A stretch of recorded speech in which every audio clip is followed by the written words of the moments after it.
दोस्तों, हमारा यूनिवर्स इतना बड़ा है कि इसमें कोई ना कोई तो जगह ऐसी होगी जहां पर जीवित प्राणी सरवाइव कर सके।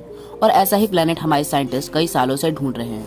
हमारी अर्थ कई अलग अलग तरह के जानवरों का घर है, लेकिन हमारे यूनिवर्स में कोई और अर्थ क्यों नहीं है?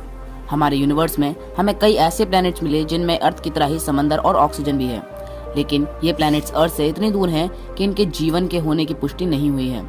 अगर हम अपनी अर्थ से 4.2 लाइट ईयर्स दूर जाएं तो हमें एक प्लैनेट मिलता है जिसका नाम है प्रॉक्सिमा सेंचुरी बी। ये हमारी अर्थ के सबसे पास खोजा गया एक एक्सो प्लैनेट है। साइंटिस्ट को उम्मीद है कि हमें वहां पर जीवन मिल जाएगा, क्योंकि ये प्लैनेट सूरज के हैबिटेबल जोन में रहकर उसका चक्कर लगाता है।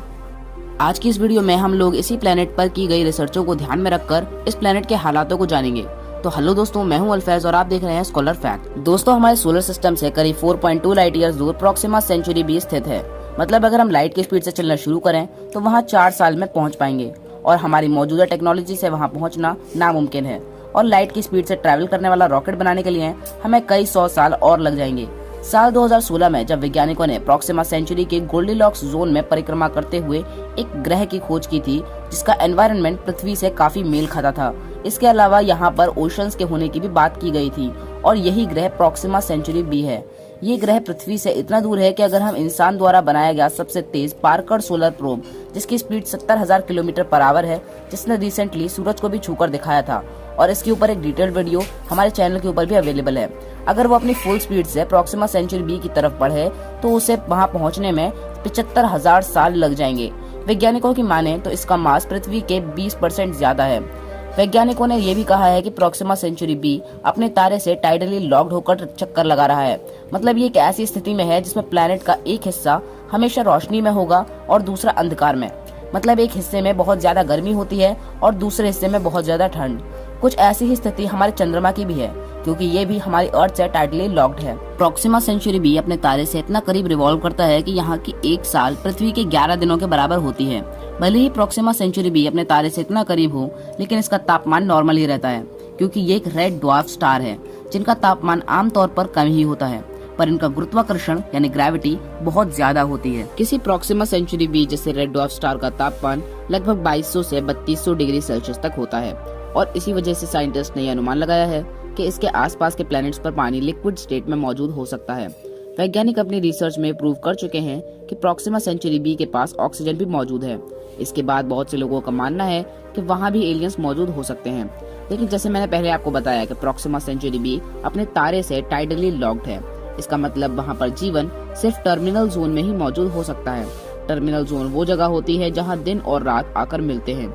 यहाँ का तापमान ग्रह की दूसरी जगहों की तुलना में बहुत नॉर्मल होता है, और यहाँ पानी के लिक्विड स्टेट में होने की संभावना सबसे ज्यादा है। लेकिन अगर यहाँ पर जीवन पाया जाता है तो ये जीवन पृथ्वी से बिल्कुल अलग होगा, क्योंकि यहाँ की परिस्थितियाँ पृथ्वी से बिल्कुल अलग है।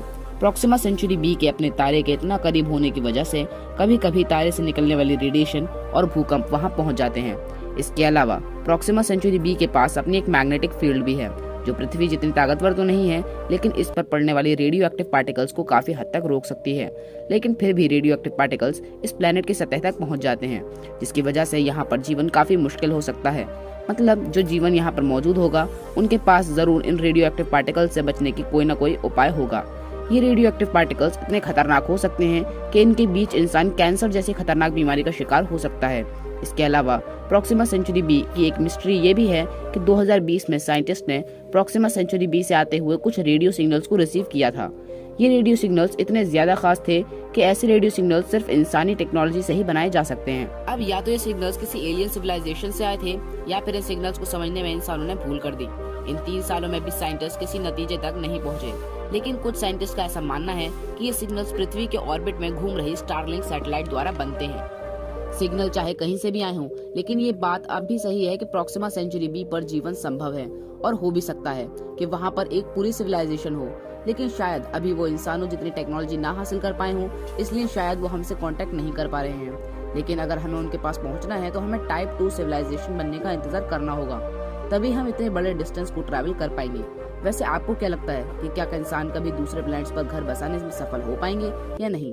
कमेंट सेक्शन में जरूर बताइएगा। तो आज की इस वीडियो में बस इतना ही। अगर वीडियो अच्छी लगी हो तो चैनल को सब्सक्राइब कर देना। मैं मिलता हूँ आपको एक और न्यू वीडियो में, तब तक के लिए गुड बाय।